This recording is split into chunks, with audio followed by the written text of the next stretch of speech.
Salut, j'espère que vous êtes en forme. Aujourd'hui, on va créer ensemble ce nouveau site web. Je vous fais un petit tour d'horizon de ce que l'on va créer. Pour commencer, une barre de navigation tout en haut avec un effet au survol. Ensuite, un gros header ici avec la photo, un texte en plein milieu, un petit effet pour assombrir l'image de fond. Plusieurs sections, une section présentation, une section galerie avec différentes images et des effets au survol, des boutons customisés, un formulaire de contact avec validation intégrée, et enfin un footer ici avec des liens vers les réseaux sociaux. Le petit bonus, ça va être le mode sombre, qui va être extrêmement simple à implémenter avec le bouton ici en haut à droite. En cliquant, on a le fond qui va devenir sombre et le texte qui va devenir blanc. Donc l'objectif de ce tutoriel, ça va être de créer tout ça d'une façon relativement simple. C'est pourquoi ce tutoriel s'adresse plutôt à des gens qui sont en train d'apprendre la programmation, qui ont déjà quelques bases en HTML, en CSS, et pas forcément en JavaScript.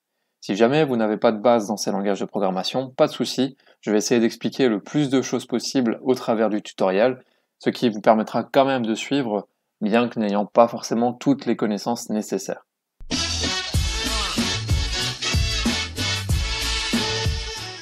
Comme nous allons utiliser Flexbox, je vais aussi faire une première partie de rappel théorique sur vraiment les bases de Flexbox. On ne verra pas toutes les propriétés, mais celles qui vous seront le plus utiles. Si vous maîtrisez déjà Flexbox, je vous invite à naviguer avec le navigateur dans la description de la vidéo vers la partie suivante.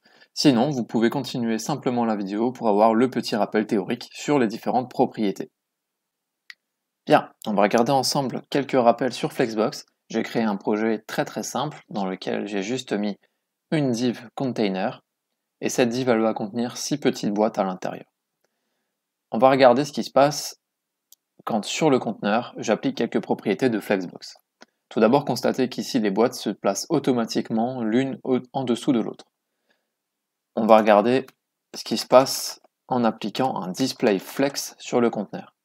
On observe que maintenant les boîtes s'alignent automatiquement sur une seule ligne de gauche à droite. Eh bien, DisplayFlex, c'est ce que ça permet de faire, c'est tout simplement de changer l'alignement des éléments qui sont à l'intérieur d'un conteneur. Et il y a beaucoup de propriétés qui vont nous permettre de mieux placer, plus facilement, tous ces éléments. Vous allez voir qu'en plus de DisplayFlex, on va pouvoir utiliser d'autres propriétés comme Justify Content, et on peut par exemple mettre Space Around, Space Between. Regardez la différence, Space Around, on a un espace encore avant et après. Space Between, on va avoir juste les espaces entre les boîtes. Space Evenly, ça va répartir l'espace de part et d'autre de chaque boîte. Donc il y a plusieurs propriétés qui vont permettre de placer comme ça les éléments. Mais ce n'est pas tout, puisque on a aussi des propriétés avec Justify Content qui vont permettre de placer tous les élémends ensemble, comme Center. Ça va placer tous les éléments, non pas les uns par rapport aux autres, mais tous ensemble au centre.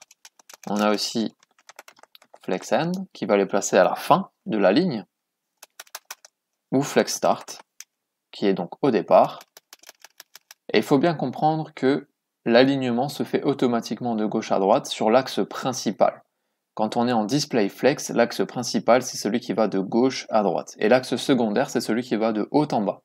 Justify Content, qu'on vient d'utiliser ici, c'est pour gérer l'alignement qui va sur l'axe principal, donc de gauche à droite. Mais comment est-ce qu'on fait pour aligner les éléments sur l'axe secondaire, c'est-à-dire sur l'axe qui va de haut en bas? Eh bien, il y a une deuxième propriété qui existe, qui est Align Items.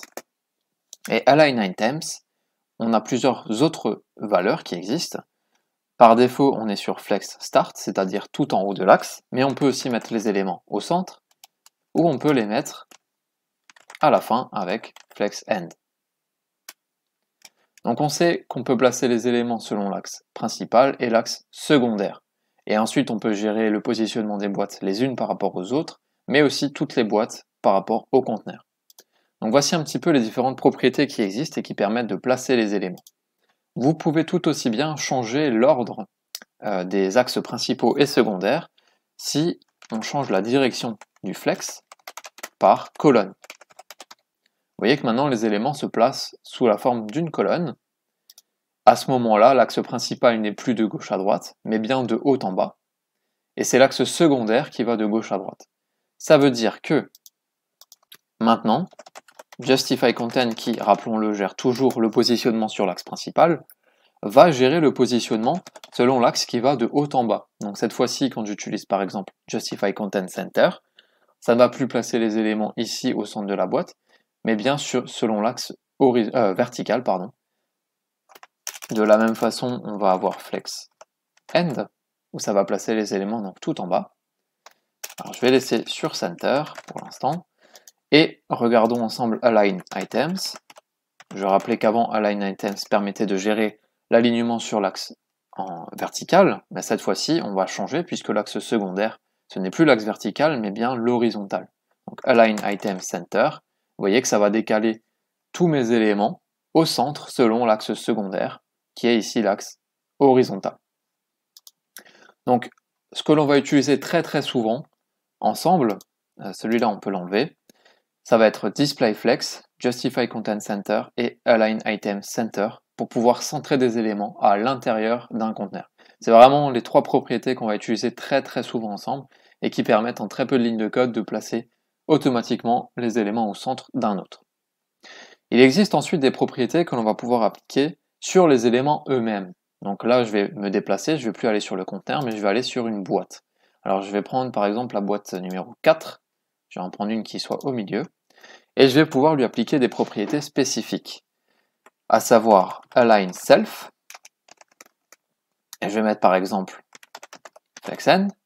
Vous voyez que cette fois-ci, la propriété va s'appliquer uniquement à un élément. Donc ça va me permettre de sortir un seul élément ici du flow normal. Et de la même façon, je peux mettre Flex Start pour pouvoir l'aligner tout seul par rapport aux autres. Donc on a comme ça quelques petites propriétés qui peuvent être appliquées uniquement à un élément. Align Self, c'était la première, mais on en a d'autres. Vous avez également la propriété Order. Donc toujours sur l'élément 4, je lui mets un order de 3 par exemple. Et regardez, maintenant ma boîte, elle est passée à la fin. Donc simplement, par défaut, les ordres ne sont pas fixés pour les autres. Mais du coup, si vous mettez un ordre qui est grand par rapport aux autres, eh bien, ça veut dire que l'ordre de cette boîte-là doit être après tous les autres, ce qui place l'élément à la fin. Si je mets -1, ça va placer mon élément au tout début. La dernière propriété propre à chaque élément que l'on va regarder ensemble, c'est Flex. Flex est en fait un raccourci entre Flex Grow, Flex Shrink et Flex Basis. Donc ce sont trois propriétés Flexbox que l'on peut gérer individuellement chacune. Là, je vais juste vous montrer, comme dit, le cas le plus simple, puisqu'on va se limiter ici vraiment à la base de Flexbox. Donc si je mets flex égale 1 sur mon élément 4, vous voyez qu'automatiquement mon élément il va prendre toute la place possible. C'est-à-dire que les autres boîtes ont une taille fixe, et bien la boîte 4 va s'étendre pour occuper vraiment tout l'espace disponible selon l'axe sur lequel il est. Voilà, donc c'était les trois petites propriétés Flexbox applicables sur les items. Donc si on récapitule, pour un élément donné, on peut avoir Align Self, Order et Flex. Et pour l'élément conteneur, pour gérer l'alignement des éléments à l'intérieur, vous avez Display Flex, Flex Direction, Justify Content et Align Center. Il existe d'autres propriétés Flexbox. Je vous invite évidemment à aller les chercher par vous-même et à vous entraîner avec. Ici, on a vraiment revu les bases de Flexbox que l'on va utiliser dans le tutoriel qui suit. On va attaquer la première partie de ce tutoriel en créant les fichiers de base et en implémentant la structure du code de base. Ensuite, je vais aborder ce tutoriel sous différentes parties. Si jamais il y a des parties qui vous intéressent plus que d'autres, vous n'avez qu'à regarder la description de cette vidéo où je créerai une navigation qui vous permettra de passer à une autre partie directement. Ça vous permettra aussi de faire des pauses au cours du tutoriel et de reprendre plus facilement à une date ultérieure. Donc on attaque tout de suite avec le code de base. Je vous invite donc à ouvrir tout de suite Visual Studio Code avec un fichier, votre fichier de travail. Donc il suffit simplement de créer un dossier sur votre bureau par exemple, et puis vous le glissez-déposez sur Visual Studio Code pour ouvrir le dossier dans Visual Studio Code. Donc on est ici dans un dossier vierge et on va commencer par créer les premiers fichiers. Je vais un petit peu zoomer. Ok, donc c'est parti. Le premier fichier que l'on va créer ensemble, c'est la page HTML et on va l'appeler index.html. Ok. Pour ce faire, on va simplifier un petit peu la vie et utiliser les outils qui existent déjà dans Visual Studio Code.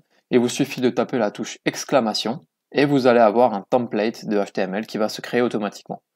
Donc vous avez la suggestion qui se fait ici. Si vous voulez avoir la boîte de détails, vous n'avez qu'à appuyer sur CTRL espace. Et vous avez donc la boîte de détails qui vous explique ce que c'est. J'appuie sur Entrée et j'ai directement le template de HTML qui se crée. Notre site web, c'est un site d'artiste, un modèle chien qui s'appelle Bob, et on va appeler notre site web Bob the Dog. Ok. Donc là, on a le HTML de base. On va s'arrêter là pour l'instant. Et on va juste préparer le fichier style.css. Donc ce fichier de style, il va nous servir à créer toute la mise en page finalement de notre site web. À cela, on va utiliser plusieurs choses supplémentaires. Je vais copier-coller les liens. Voilà, je vous le mettrai également en description de cette vidéo. Donc c'est les différentes photos qu'on va utiliser. Vous avez plusieurs images ici. Vous avez des icônes qui viennent de Ion Icons et une police d'écriture qui vient de Google Fonts. Je vous montrerai en détail comment utiliser tout ça au moment venu. Pour l'instant, on va s'arrêter là pour cette première étape et on va commencer tout de suite avec la navigation qui est tout en haut. Pour pouvoir démarrer, on va commencer par importer les différents éléments dont on a besoin dans ce tutoriel, à savoir la police d'écriture, les icônes et les images. Pour la police d'écriture, il vous suffit d'aller sur Google Fonts et on va utiliser ici la police Fondamento. Il vous suffit de la rechercher. Ensuite, on clique sur la police, on la sélectionne et nous, on va faire un import avec CSS. Il suffit de sélectionner ici cet élément. On prend le code à l'intérieur des balises style, on le copie, on revient sur notre projet et dans style.css, il vous suffit de copier cette ligne de code. On enregistre. Ensuite, on va aller récupérer les icônes. Pour les icônes, je travaille avec Ion Icons, qui permet d'avoir facilement toute une multitude d'objets ici, d'icônes qui sont personnalisés. Donc vous avez les options pour les choisir en plein, en sharp ou juste avec les contours. Donc il y en a vraiment beaucoup, ils sont libres de droit, donc il n'y a aucun problème pour les utiliser. Vous allez sur le site web, vous allez sur Usage, et là on vous fournit la petite balise de script qui vous permettra d'importer tous ces éléments et de les utiliser dans le projet. Donc on copie-colle cette ligne de code dans index.html, et puis on va le mettre vers la fin du body, juste ici. Voilà. Pour les images, je vous ai mis tous les liens ici. Je vous les remettrai dans la description de la vidéo. Je vous invite à télécharger du coup ces images et ensuite de vous créer un dossier avec les images. Alors moi je vais juste le copier-coller puisque j'ai déjà tout. Ok. Donc simplement pour les images, vous avez les photos des chiens ici qu'on va utiliser. Je les ai renommés chien 1, chien 2, chien 3, etc. Et vous avez l'image qu'on va utiliser pour le header, qui est celle-ci. Une fois que vous avez tout ça, je vous invite à reprendre le cours de la vidéo et on va s'attaquer à la navigation. Bien, donc si vous avez tout préparé, on va s'attaquer à la navigation et on va commencer par utiliser du coup la balise adaptée à ça, qui est la balise nav. Nav pour navigation. Alors, on commence tout ce qui est autour de la gestion du thème, du changement de couleur. On va s'en occuper un petit peu plus tard dans le cours. Pour l'instant, on va juste faire les boutons de navigation classiques. Et pour ce faire, on va créer une liste, donc UL, dans laquelle on va mettre trois éléments liste avec à chaque fois un lien à l'intérieur. Je vais vous montrer comment utiliser le raccourci avec emmet. Donc on va utiliser des éléments liste qui sont li. À l'intérieur de chaque élément liste, on veut un lien. Donc on va emballer ça entre des parenthèses. Et on en veut 3, donc on va faire x3. Ensuite, il suffit d'appuyer sur tabulation. Et regardez sur le côté, on a déjà le résultat de ce que ça va donner avec emmet. Donc tabulation, ça nous génère automatiquement ici les différents éléments qu'on voulait. Un petit peu zoomé, voilà. Alors, pour les éléments liens, on va pointer tout à l'heure vers différentes parties de notre code qui seront identifiées avec des ID. Et pour pointer vers un ID dans le code, il suffit de mettre un dièse devant, suivi du ID des éléments. Donc je vais les mettre déjà maintenant, comme ça on n'oublie pas. On aura un élément avec un ID galerie, un élément avec un ID présentation et un élément avec un ID contact. Le nom de ce lien, ça va être présentation. Ensuite, on va avoir ici galerie. Et enfin, contact. Ok. Et je pense qu'on est bon pour le HTML de la navigation. Donc on va regarder ensemble le style. Et pour le style, on va commencer par créer le style général. Donc le style général, on va utiliser des variables en CSS. Je vais vous montrer comment ça fonctionne. Et pour commencer, on va mettre un commentaire ici pour expliquer qu'on a la déclaration des variables.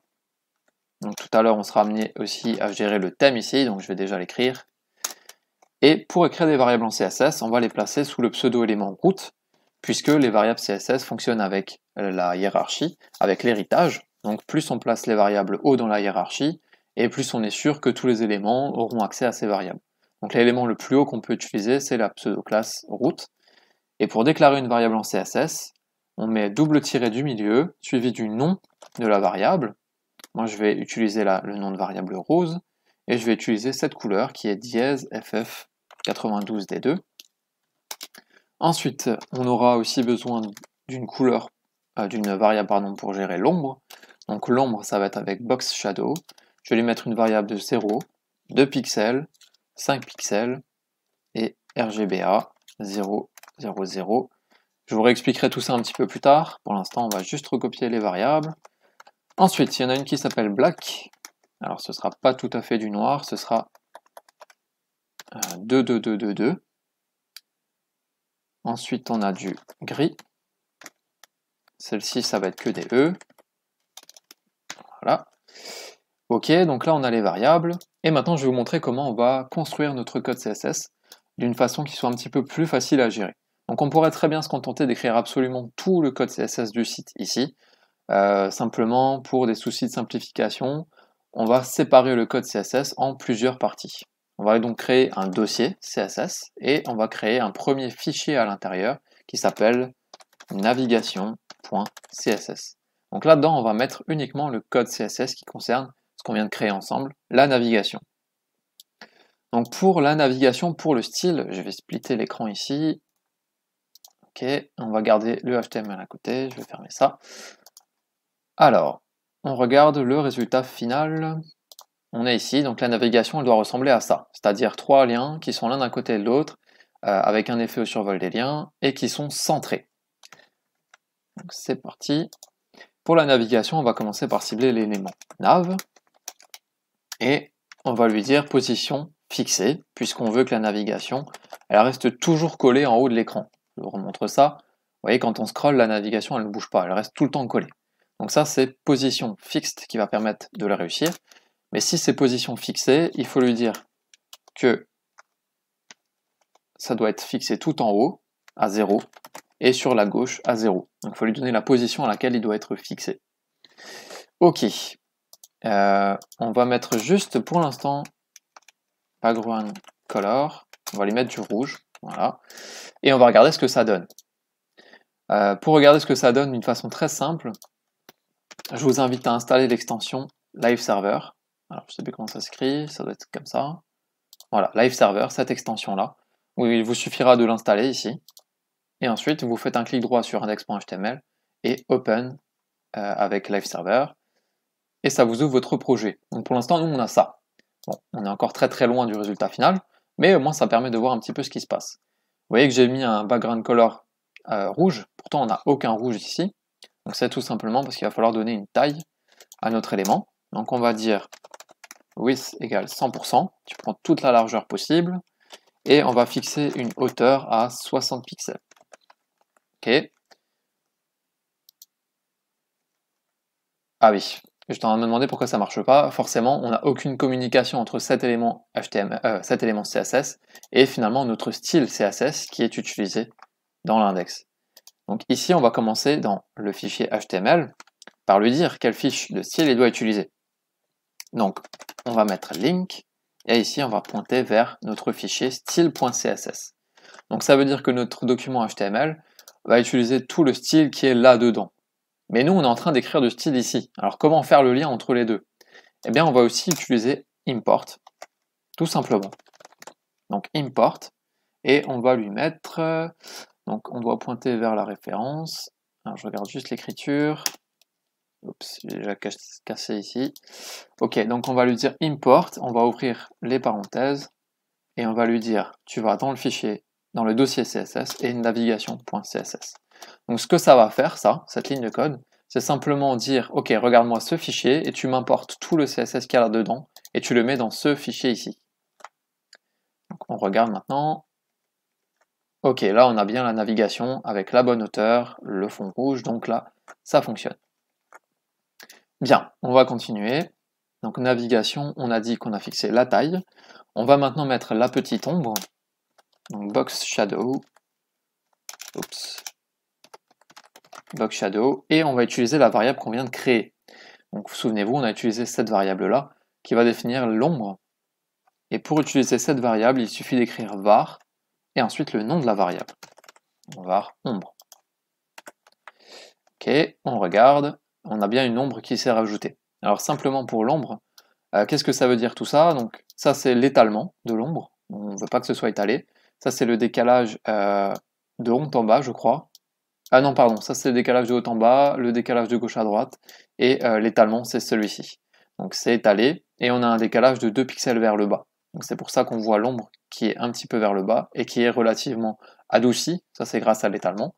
Et la couleur, on utilise du RGBA, donc 000 ça veut dire que c'est du noir, et 03 c'est l'opacité. Donc c'est un noir qui est relativement transparent ici. Ok. Ensuite, on va mettre color inherit, puisqu'on veut que ici la couleur hérite en fait de celle de l'élément parent. Je vous expliquerai tout à l'heure pourquoi. Et on va mettre un z-index assez grand. C'est tout simplement pour s'assurer que notre navigation soit toujours au-dessus des autres éléments. Et enfin, on va enlever ce truc-là, on va utiliser notre display flex donc pour aligner les éléments au centre. Ok, donc on regarde, pour l'instant il n'y a pas eu d'influence. Alors, pourtant on a vu qu'avant avec display flex, les éléments ils devaient s'aligner les uns à côté des autres. Pourquoi? Eh bien si on regarde notre HTML, la navigation, c'est là où on a appliqué display flex, eh bien on a un seul élément à l'intérieur, et c'est cette liste. Donc forcément, puisqu'il n'y a qu'un seul élément à aligner, on ne voit aucune différence. Les éléments qu'on veut aligner, ils sont ici, à l'intérieur de la liste, donc c'est bien sur la liste qu'il va falloir appliquer du display flex. Ok, alors, on va venir sélectionner la navigation. Là aussi, je mets un double sélecteur, donc pour dire que c'est body, la navigation qui est dans le body, pour lui mettre la couleur de fond. Là aussi, je vous expliquerai ça dans la partie gestion du thème, mais pour l'instant, on va mettre simplement du blanc. Et je vais venir maintenant sélectionner la navigation avec ma liste à l'intérieur. Là aussi, je vais mettre du display flex. Ok. La hauteur, on va dire que notre liste, elle doit prendre 100% de la hauteur. Et on regarde déjà ce que ça donne. Voilà, maintenant avec le display flex sur la liste, on a bien les éléments les uns à côté des autres. Ok. Ensuite, pour la largeur, on va mettre que ça prend le minimum de largeur possible. On ne veut pas de style pour les listes, ça c'est simplement pour enlever les points devant les éléments de la liste. Et puis, margin, on peut mettre auto. Ok, donc là on a les éléments qui sont au centre. Alors si on regarde un petit peu plus en détail, on va faire du inspecter. Ok, donc si on regarde les éléments liste, ils prennent toute la largeur toute la hauteur, pardon, de notre élément navigation. Et nous, ce qu'on aimerait, c'est avoir ces éléments liste un petit peu plus centrés dans la navigation. Donc là aussi, on va utiliser du CSS et on va utiliser les propriétés de Flexbox. Donc cette fois-ci, on sélectionne nav ul list. Donc on va mettre display flex, justify content center et align item center. C'est ce qu'on a vu avant dans la partie rappel de cours. Et voilà, nos éléments sont centrés vraiment à l'intérieur de chaque élément liste. Ok, maintenant on va enlever le style par défaut des liens, parce que c'est un petit peu laid, on va changer tout ça, et on va mettre donc un sélecteur qui va venir récupérer le lien à l'intérieur de nos éléments liste, c'est-à-dire ces liens-là. Et on va donc mettre text decoration none. Donc on va enlever le style par défaut. On va faire un petit peu d'espace autour de ces textes en mettant du padding, comme ceci. On va mettre tout en majuscule avec text transform, et là on va mettre uppercase. On va mettre tout ça en gras avec font weight égale bold. Et comme on aura des effets au survol, on va devoir spécifier une transition parce qu'on ne veut pas que ça se fasse directement, on veut que ça se fasse de manière un petit peu plus douce. Donc on va mettre en 0,2 secondes, et on peut même mettre ici le style dont ça doit se faire. Avec is, on regarde, voilà, on a nos éléments qui sont séparés en majuscules. Ok, donc maintenant, on va instaurer l'effet au survol, c'est-à-dire nav ul li a, quand c'est visité, on va mettre la même chose pour le lien, et on va mettre quand c'est actif, comme ça on aura la totale. On va lui dire color inherit. Alors, à quoi sert ce code? C'est simplement parce que quand vous avez un lien, par défaut, quand vous cliquez dessus, quand vous l'avez visité, au lieu d'être bleu, ça va devenir violet, et puis quand c'est un lien, ben, c'est tout simplement bleu. Nous, on ne veut pas ce comportement-là, donc on va lui dire que quand tu as visité un lien, quand c'est un lien, ou quand on clique dessus, donc quand c'est actif, on veut que la couleur elle soit héritée de l'élément parent, c'est-à-dire qu'on prenne une couleur classique. Ok, donc maintenant pour l'élément au survol, on va toujours venir sélectionner ce lien avec over, et on va lui dire que la couleur c'est notre variable qui s'appelle rose. Ok, on regarde, ça fonctionne, donc au survol on a bien ici la couleur qui est rose.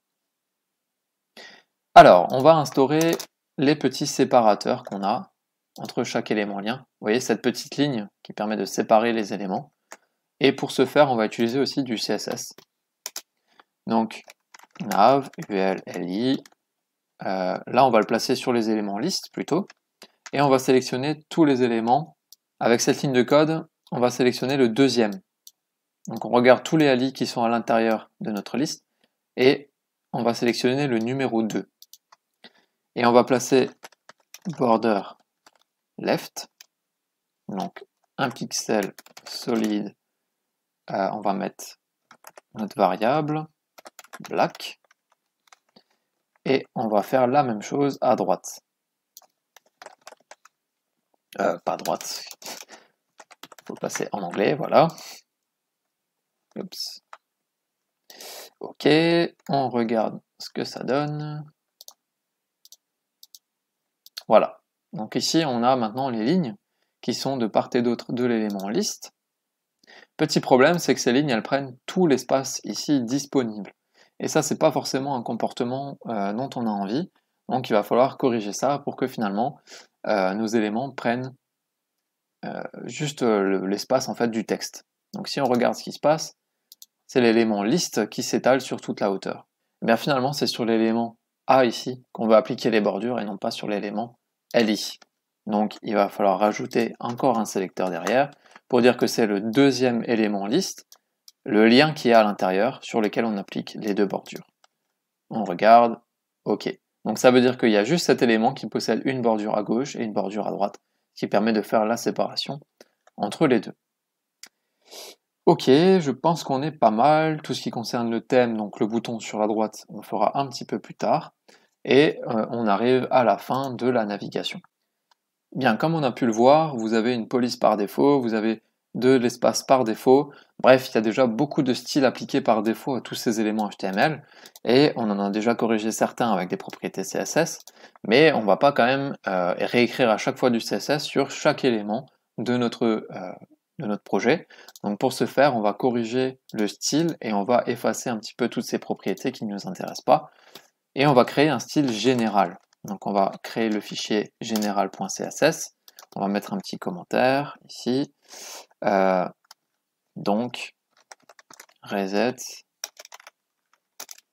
ok, donc tous les éléments par défaut, on va tous les sélectionner avec l'étoile, on va leur dire qu'on ne veut pas de padding, on veut pas de margin, Et on veut que la façon dont les éléments soient dimensionnés, c'est avec border box. Voilà, si vous voulez du détail sur ces propriétés, je vous invite évidemment à les chercher par vous-même. Ensuite, on va venir sélectionner les boutons, les inputs et texte area, puisque ce sont trois choses qu'on va utiliser qui possèdent aussi du style par défaut, mais tout ça on ne veut pas. Donc outline, ça veut dire le contour de ces éléments, on n'en veut pas. La bordure, on n'en veut pas. Et la font family, on va lui dire d'hériter celle de l'élément parent. Voilà, donc on enlève tout le style par défaut de ces éléments-là. Ensuite, le body, on va lui dire que l'épaisseur maximale, ça va être de 100 view width, c'est-à-dire en fait la taille de l'écran sur lequel on visualise. Donc pour être sûr que même si on a des éléments qui dépassent, on ne dépasse finalement pas la taille de l'écran pour l'affichage. Font family, on va mettre par défaut du sans serif. On va mettre padding top qui soit égal à la taille de notre navigation, puisque finalement on ne veut rien en dessous. Vous voyez qu'ici on a le body, alors il est là. Donc notre body, on ne veut pas qu'il commence en dessous de la barre de navigation, sinon il y a du contenu qu'on ne verra pas. Donc on va décaler tout le contenu du body de 60 pixels vers le bas, d'où le padding bottom. On est là. Du padding top, pardon, de 60 pixels pour décaler tout le contenu vers le bas. Et on va mettre une taille de police par défaut à 18 pixels. Ok, on va mettre maintenant du style général qu'on va appliquer à tous nos éléments sur le site. Donc pour commencer, je vais appliquer du style pour tous les H2 que je vais utiliser. Je vais mettre du display inline block. Je vais mettre du padding autour, donc 0, 10 pixels, 0, 0. Je vais mettre du margin bottom, un petit peu d'espace en dessous de 50 pixels.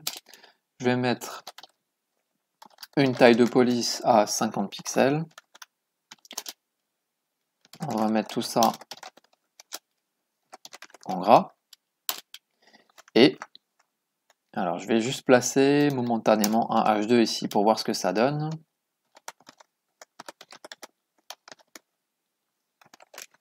Ok. Donc on a le test titre H2. Alors on ne le voit pas. Où est-ce qu'il est? Il est en dessous. Ok. Ok, on a le même souci qu'avant, c'est tout simplement qu'on n'a pas lié le reset général, enfin ce fichier-là en fait au reste. Donc toujours dans style.css, il faut évidemment importer ici notre fichier. Ok, on regarde, voilà. Donc là on a le style qui est appliqué, il suffisait simplement de l'importer. Bien, on a ce titre-là, ce style appliqué aux éléments. Et maintenant on va regarder comment implémenter ici cette barre colorée juste en dessous. Alors, pour ce faire, on va venir ajouter background image, et ici on va lui dire qu'on veut un gradient linéaire, donc linéaire gradient. On va lui dire qu'on veut que ce soit vers le bas. On va lui dire qu'au début c'est transparent à 0%. Ensuite c'est transparent toujours à 70%. Donc ça veut dire que on a un gradient coloré qui va du haut vers le bas, et que de tout en haut jusqu'à 70% de l'élément, je veux que ce soit transparent. À partir de 70%, je veux du rose. Donc var rose à 70%. Et on veut du rose en fait jusqu'en bas. Donc là je vais le mettre. Pour l'épaisseur, je vais mettre jusqu'à 90%. On va voir ce que ça donne. Tac, on est là. Ok, bah ça me semble pas mal. Donc ça veut dire que de 0%, c'est-à-dire d'en haut jusqu'à 70%, c'est transparent. Et de 70% jusqu'à 90%, on a du rose. Ça permet d'avoir cet effet souligné des différents titres. Donc on est pas mal. On va maintenant ajouter du style à tous les éléments paragraphes qu'on aura. Donc margin bottom, on va juste mettre de l'espace, 20 pixels en dessous, ce sera tout. Ensuite on va utiliser des sections. Donc les sections, j'aimerais avoir le même style partout. Et je vais lui dire que j'aimerais qu'en largeur ça prenne 60%. Ensuite on va mettre margin 0 auto. Donc le auto sur la gauche et droite, ça va permettre de centrer automatiquement toutes les sections. Et padding top, on va mettre du 100 pixels. Donc ça permettra de faire de la place au-dessus de mes sections. Alors pourquoi du padding top 100 pixels? C'est tout simplement pour décaler mon élément à 100 pixels par rapport au sommet de l'élément body, puisque vous verrez quand on utilise la navigation, quand on cliquera sur un des liens, on verra pas le titre, puisque ça va se positionner au niveau du titre. Donc on va le décaler en fait, on va faire de la place en haut. Ça va permettre d'afficher avec la navigation le titre dans l'écran. Ok, et ensuite on va utiliser quelques utilitaires. Donc je vais utiliser notamment la classe bouton rose. Donc ce sera pour tous mes boutons roses que je pourrais utiliser dans mon projet. On va mettre cursor pointer, display block. On va mettre width égale à max content. Text decoration, aucune. On va mettre du padding pour faire un petit peu de place dans le bouton autour du texte. Voilà, donc un tout petit peu au-dessus, en dessous et beaucoup à gauche, à droite. Ensuite, on a vu que les boutons étaient avec des arrondis sur les côtés, donc on va mettre border radius égale à 30 pixels. La couleur, background color, on va mettre par défaut notre couleur black. Le texte, on va le mettre par défaut en couleur blanche. On va mettre de l'espace autour des boutons, margin égale 30 pixels et auto pour centrer le bouton. Donc ça fonctionne grâce à display block et margin 30 pixels auto. Ça va permettre de mettre autant de place que possible à gauche et à droite de mon élément bouton, ce qui va permettre de le centrer. Et comme on aura un effet sur le bouton, on va mettre une transition 0,3 secondes. Ok. Ensuite, on va mettre l'effet en place directement. Bouton rose. Quand on le survole, donc hover, on va lui dire que la couleur, ça doit maintenant être notre rose. Et le texte, on aimerait qu'il soit en noir. Donc, on va mettre notre variable black. Ok. Je vais aussi mettre juste un bouton avec la classe button rose pour voir ce que ça donne. Je vais mettre du texte bouton. Ok. Et voilà notre bouton. Donc on a bien le style appliqué avec l'effet au survol. Donc c'est parfait. On a bien ce qu'il fallait. Et il nous reste quelques classes utilitaires qu'on va utiliser à plusieurs endroits dans le texte. Donc utilitaire. Alors ces classes, ça va être, vous allez voir que c'est très simple. C'est juste pour avoir une meilleure gestion derrière des éléments. Donc invisible. On va juste mettre visibility hidden.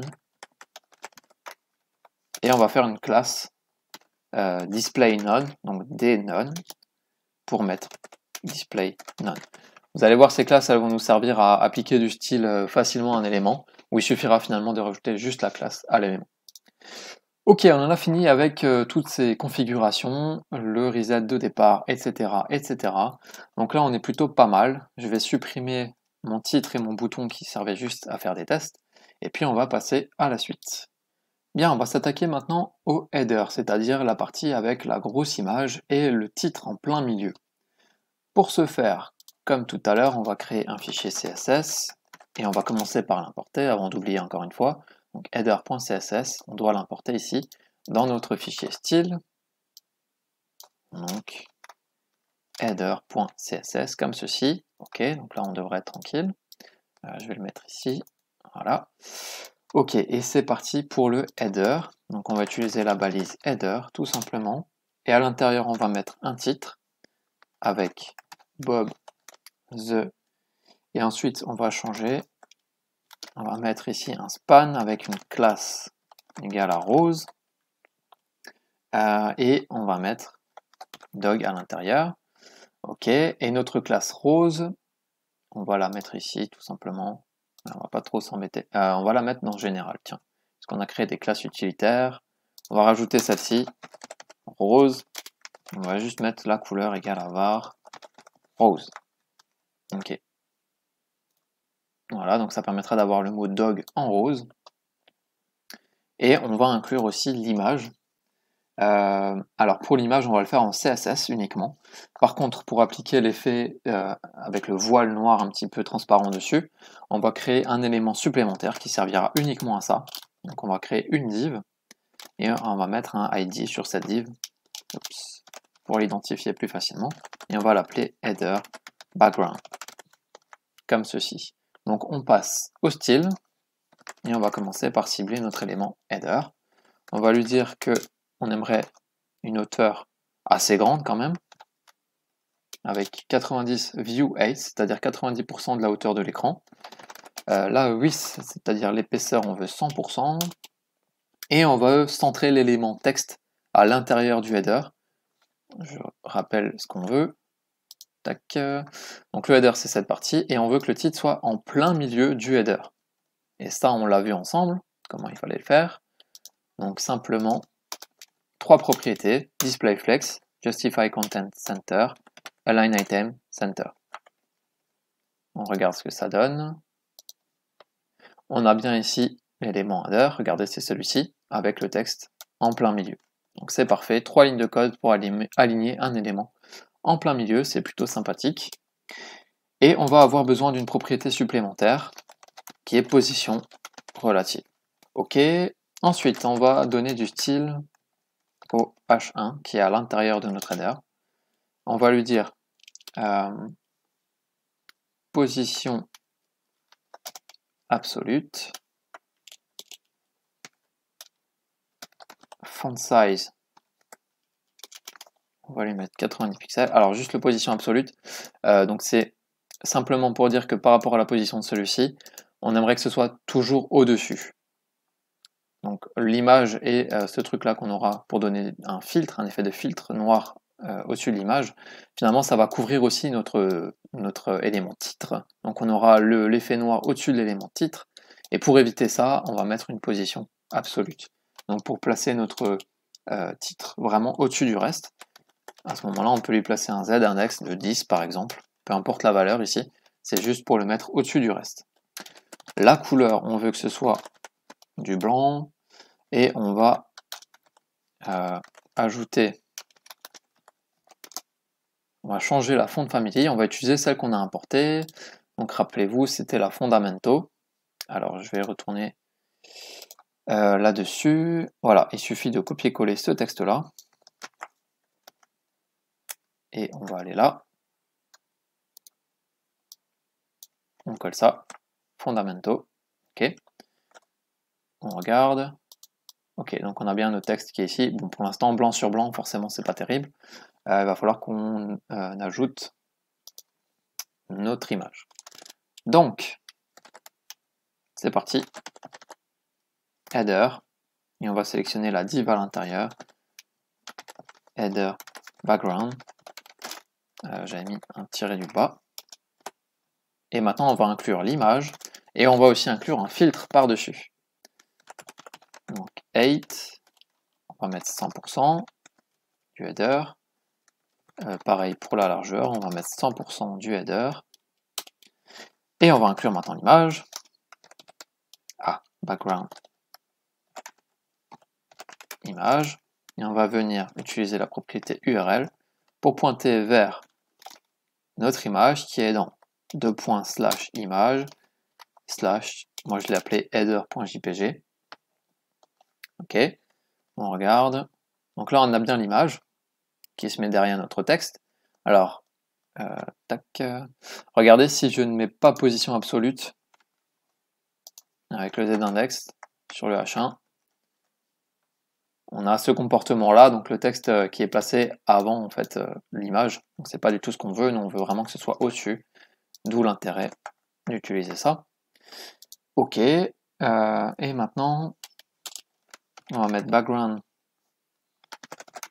position pardon, center pour centrer l'image, et background size, on va lui dire cover.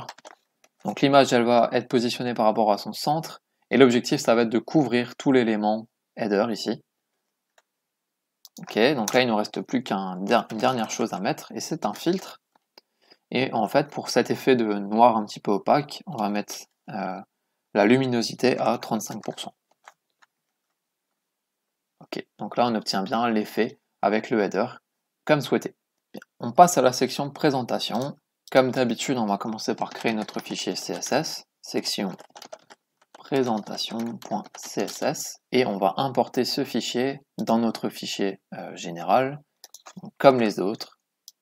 Il s'appelle ici section présentation.css. Ok, donc là il est importé. On peut commencer à écrire du CSS et on va commencer ici par écrire le HTML.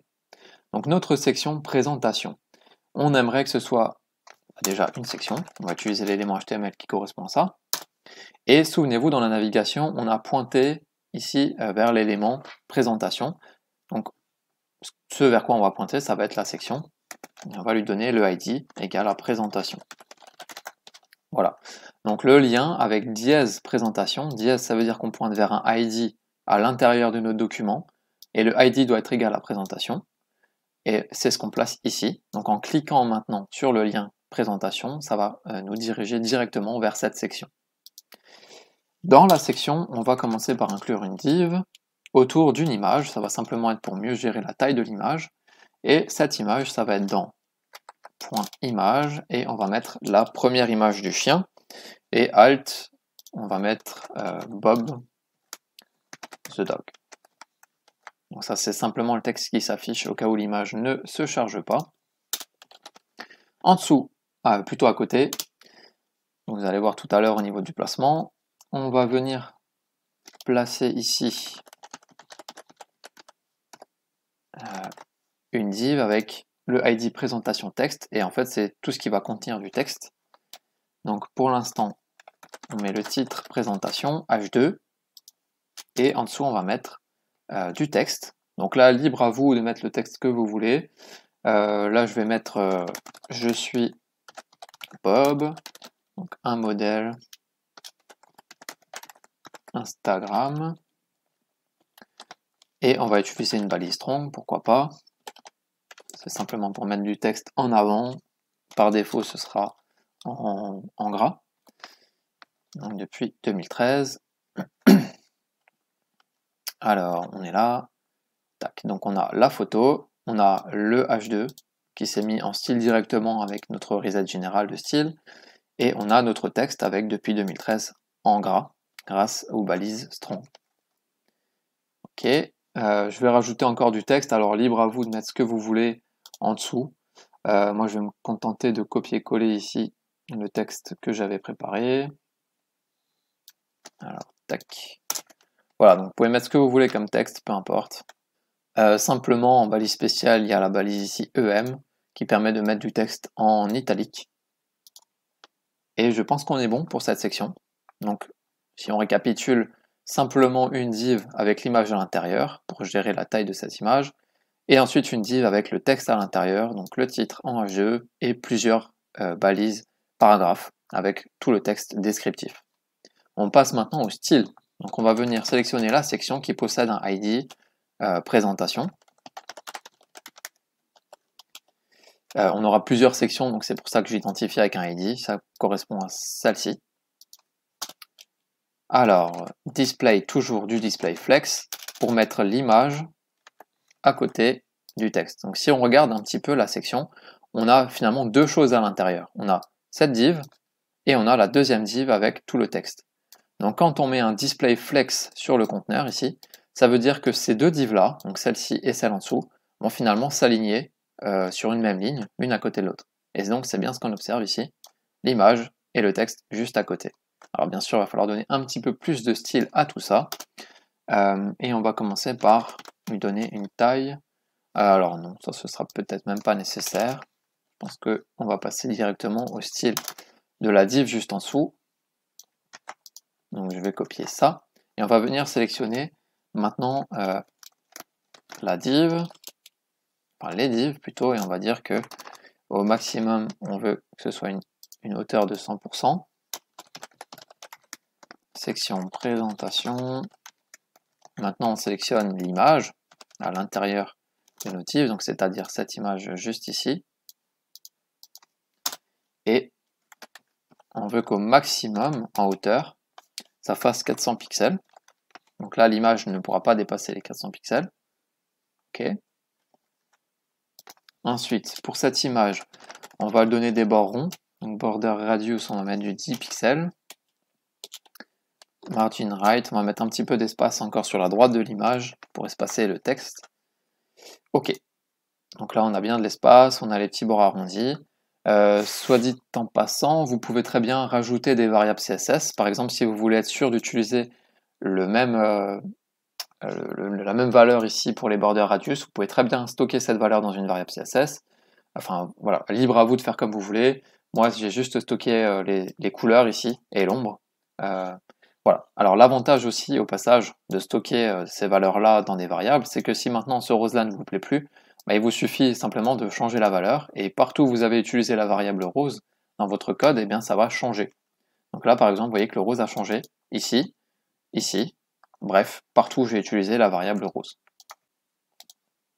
Pour la section galerie, comme tout le temps, on commence par le fichier CSS, section galerie, et on importe cet élément dans style.css. Donc ici, c'est section galerie. OK. Je vais fermer les autres fichiers, on n'en a plus besoin. Et donc, en dessous, encore une fois, on va commencer par créer notre section avec un ID galerie. Alors souvenez-vous, dans la navigation, on avait ici le dièse galerie, donc le lien galerie va maintenant pointer vers l'élément qui possède un ID galerie, comme ceci. À l'intérieur, on va venir créer un H2 qui s'appelle simplement galerie, et avec un petit texte, voici quelques-uns de mes portraits personnels. OK. Et en dessous, on va créer une div dans laquelle on va mettre toutes les photos. Et cette div, on va l'identifier aussi avec un ID, donc div dièse mes photos. On appuie sur tabulation, ça crée automatiquement la div.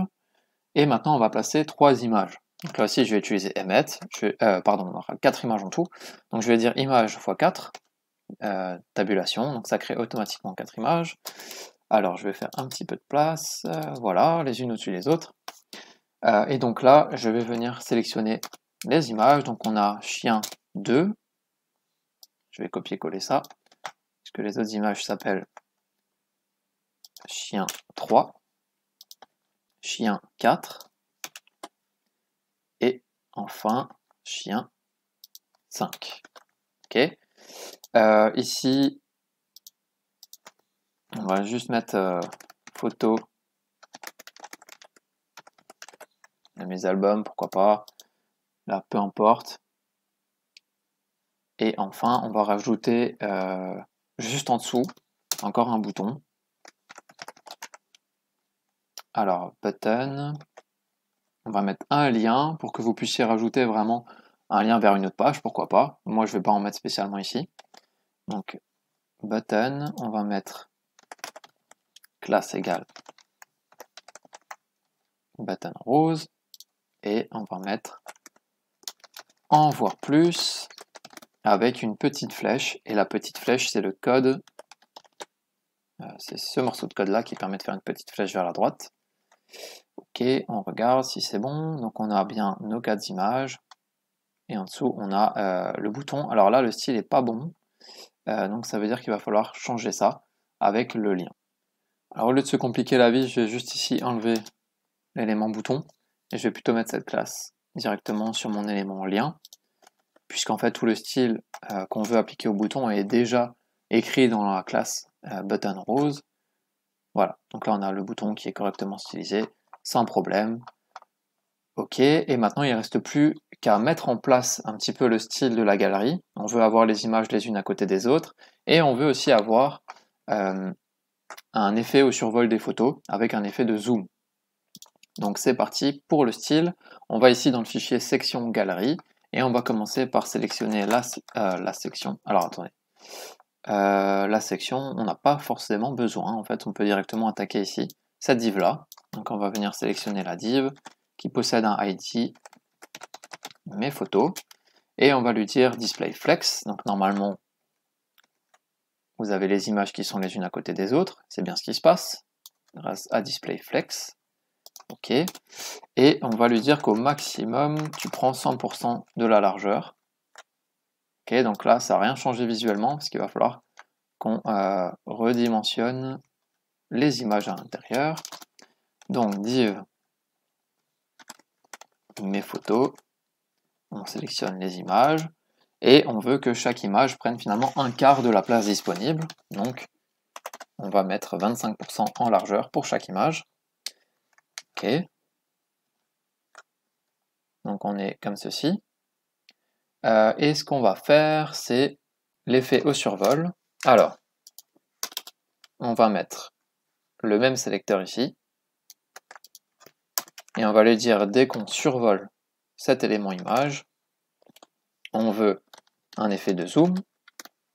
Transform, on va utiliser scale. Et on va le mettre à 1.1, ça me semble pas mal. Donc ça va prendre 1,1 fois la taille de l'élément, dès qu'on le survole. Et on va aussi mettre une petite ombre, pourquoi pas. Donc on va mettre box shadow et on va utiliser notre variable ombre qu'on avait écrit. Ok. Puisqu'on a une transformation, il ne faut pas oublier de mettre transition. On va mettre comme d'habitude all, on va mettre 0,3 secondes is. Et comme on a aussi une transition avec l'apparition d'une box shadow, on doit commencer aussi par mettre box shadow égale none. Donc pour que la transition d'ombre se fasse doucement, on passe de rien à celle-ci. On regarde ce que ça donne. Ok, donc l'élément au survol, l'effet au survol a l'air plutôt pas mal. Et le reste est plutôt bien placé. Donc je pense qu'on est bon pour cette section. La section contact, c'est sans doute la plus complexe de ce projet.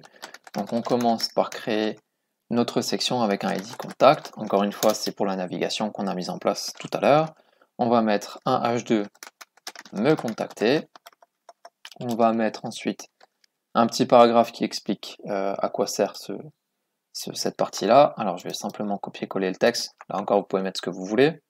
Et ensuite, on arrive à la partie technique. On va créer un formulaire. Je vais repartir de l'élément forme basique, comme ceci. Donc le formulaire de contact. Alors, le formulaire de contact, on va commencer par mettre un label. Et le premier label, ça va être pour expliquer qu'il va falloir rentrer votre prénom. Donc ça, c'est le texte. Le label, je rappelle, c'est le texte qui explique ce à quoi sert l'input, qui va être juste en dessous. Donc input, on va dire que le premier, ça va être un type texte, puisqu'on veut, rajouter du texte dans l'input qui va servir à mettre le prénom.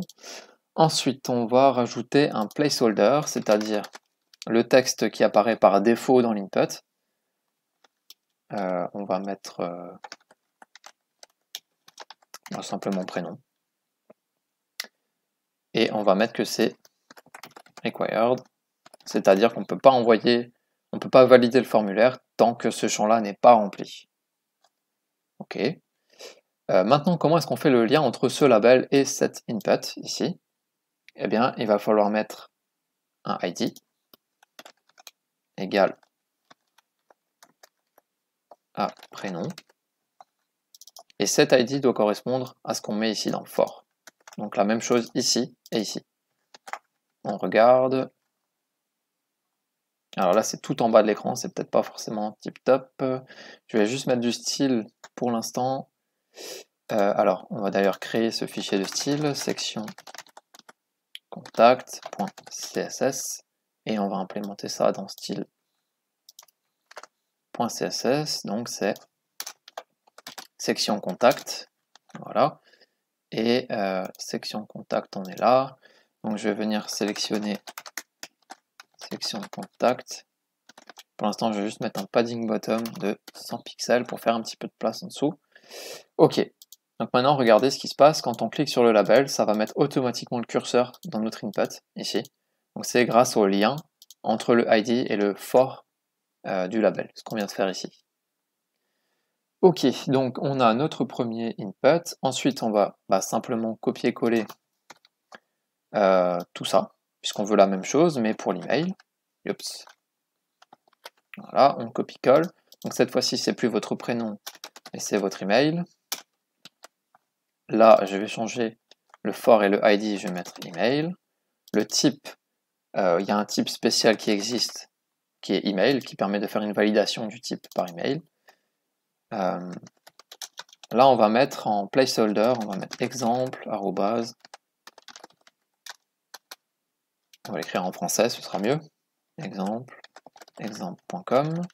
On regarde ce que ça donne. Voilà, donc vous avez votre email avec en titre par défaut le placeholder exemple@exemple.com. Ok. Donc il nous reste une dernière partie, c'est là où on va pouvoir écrire le message. Et pour ceci, on va utiliser une textera. Donc c'est une zone de texte en fait, tout simplement. On va mettre un label aussi. On va reprendre celui-ci. Et on va mettre votre message. For message. De la même façon, le ID doit correspondre ici. Pour la textera, on va enlever colonne et rows pour l'instant. Et on va mettre required. On va mettre aussi un placeholder. Votre message, 3 petits points, ok.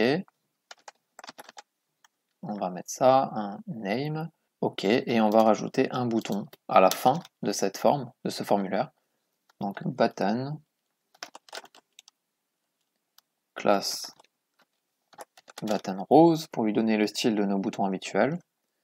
On va préciser le type submit, donc pour dire que c'est ce bouton qui va permettre d'envoyer le formulaire. Alors par défaut, si vous avez un bouton dans un formulaire, il va être considéré comme de type submit, mais on va le repréciser pardon, pour bien le spécifier, et en texte on met envoyer. Ok, on regarde, donc on a bien un texte ARA ici. Alors pour l'instant, la mise en forme est bien sûr horrible, mais tout ça, ça va changer, puisqu'on passe maintenant au style. Donc section contact, on est ici. Ok, je vais enlever ce que j'ai fait pour l'instant. Au niveau du style, on va venir sélectionner le formulaire et on va lui dire que il doit prendre 60% en largeur de la place disponible.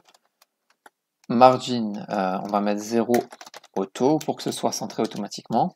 Et encore une fois, on va utiliser display flex, sauf que cette fois-ci, on veut placer les éléments les uns en dessous des autres. Donc on va mettre flex direction égale column. Ok. Et background color, on va mettre un genre de gris. Alors, est-ce qu'on n'utiliserait pas... On va mettre du gris un petit peu plus foncé. Donc là, exceptionnellement, je vais mettre du 0.7. Voilà. Ok. Et puis, on va faire un petit peu de place sur les côtés aussi, pour que le texte soit pas complètement collé au bord. Donc, on va mettre 30 pixels en haut, 30 pixels à droite. On va mettre 0 pixels en bas parce qu'on aura déjà le bouton. Et on va mettre 30 pixels à gauche. Ok, ensuite on va venir sélectionner tous les labels qu'on a et on va juste mettre un petit peu d'espace en dessous. Voilà, 5 pixels ça devrait suffire. Ensuite on sélectionne tous les inputs et notre textera, comme ceci. Et en dessous de chacun de ces éléments, on va mettre un petit peu de marge en bas, margin bottom, on va mettre 25 pixels. On va mettre des bords arrondis, border radius, on va mettre 5 pixels. On va faire de la place autour des textes à l'intérieur, donc on va mettre 10 pixels en haut et en bas et 20 pixels à gauche à droite. Et ensuite, on va mettre un petit effet, alors je vous montre ça sur le projet final, pour la validation des champs. Donc vous voyez ici quand c'est pas valide, donc là si j'écris quelque chose qui ne ressemble pas à une adresse mail, ça reste en orange, mais dès que j'écris quelque chose qui ressemble à une adresse mail, ça va passer au vert. Donc c'est cette bordure ici qui va passer du orange au vert, et quand on n'a rien écrit, c'est transparent. Donc au tout début, quand il n'y a rien d'écrit, on veut border bottom, on va la mettre à 5 pixels, solide et transparent. Donc au début, quand c'est vide, c'est transparent. Et comme toujours, quand on a des effets, on va mettre une transition pour que ce soit un petit peu plus doux. 0.3 secondes, easy. Donc là, vous voyez que la transition, par exemple, je l'ai utilisée plusieurs fois dans mon projet. Donc pourquoi pas utiliser aussi une variable CSS pour gérer ça. Libre à vous de le faire comme vous le voulez. Moi, je vais le laisser comme ça. Ensuite, on va venir sélectionner donc tous les placeholders. Alors, c'est la même chose que ça. Faire un copier-coller. Mais on va rajouter ici et ici placeholder. Ok. Donc c'est tout le texte qui est de base dedans. Et je vais mettre une font size à 16 pixels. Et je vais mettre aussi la font family inherit pour dire que je veux la même police que partout ailleurs dans mon document, c'est-à-dire on a pris du sans serif. Ensuite, on va venir sélectionner juste la text era et on va lui dire que on veut une hauteur fixe à 200 pixels et on veut 0 pixel en marge puisque notre bouton possède déjà de la marge autour de lui. Donc contrairement aux autres éléments ici, on va pas ajouter de la marge en plus, comme ça donne un effet un peu plus centré du bouton vers le bas. Voilà, donc voici ce qu'on obtient pour l'instant. Alors le fond m'a l'air un petit peu trop sombre, donc ça doit pas être la bonne couleur. Ce que je vais faire, c'est que je vais le mettre carrément plus transparent. Ok, là c'est la bonne couleur. Voilà, donc là on est plutôt pas mal. Et maintenant il reste à gérer le système de validation, donc avec la bordure qui est soit orange, soit verte, selon que ce soit valide ou non. Donc on va venir sélectionner nos deux éléments, donc les inputs et textera, sauf que on va pas mettre placeholder ici, mais on va mettre les cas où c'est valide, donc simplement valide. Donc dans les cas où c'est valide, on va venir mettre border bottom et on va mettre la même chose que ce qu'on avait ici, mais on va changer la couleur. Donc au lieu de mettre transparent, on va prendre une couleur verte quand c'est valide. Alors moi par exemple j'ai pris celle-ci, 700, ok. Et de la même façon, on va venir mettre une couleur orange quand c'est invalide, mais on va le faire quand on est en plein focus, c'est-à-dire quand on a le curseur dans l'input. D'accord? Donc on va venir sélectionner la même chose que ça, sauf que là on va venir changer le valide en focus, donc quand on a le curseur à l'intérieur, et quand c'est invalide. Donc on peut enchaîner comme ça les deux. Et ici on va mettre E4 5300, voilà, on teste. Donc prénom, on est en focus, c'est pas bon, donc c'est orange. Si on n'est pas en focus, il n'y a rien. Et dès qu'on a du texte, c'est bon. Donc on a bien le comportement souhaité. Ok, pour le style, on est plutôt pas mal. Et maintenant, on va juste gérer l'envoi automatique par email. Donc pour ceci, je vais aller ici dans l'élément forme et je vais ajouter action. Donc qu'est-ce qu'on doit faire à l'envoi du formulaire? Et je vais mettre mail to. Et là, vous pouvez mettre votre propre adresse mail. Moi, je vais en inventer une. Hein. Je ne sais pas si elle existe, j'espère pas. bobthedog@mail.com. Ok. Et donc là, quand vous allez ici, on remplit le formulaire. Si on essaie d'envoyer, vous voyez que ça vous dit que c'est pas bon, puisqu'on a mis des required partout, donc c'est obligatoire de le remplir.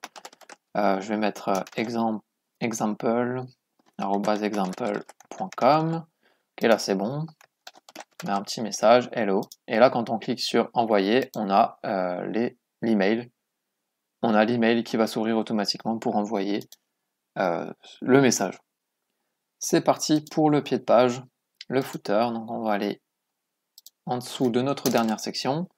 Et puis on va créer tout ça. Donc on va utiliser la balise HTML footer qui est destinée à ça.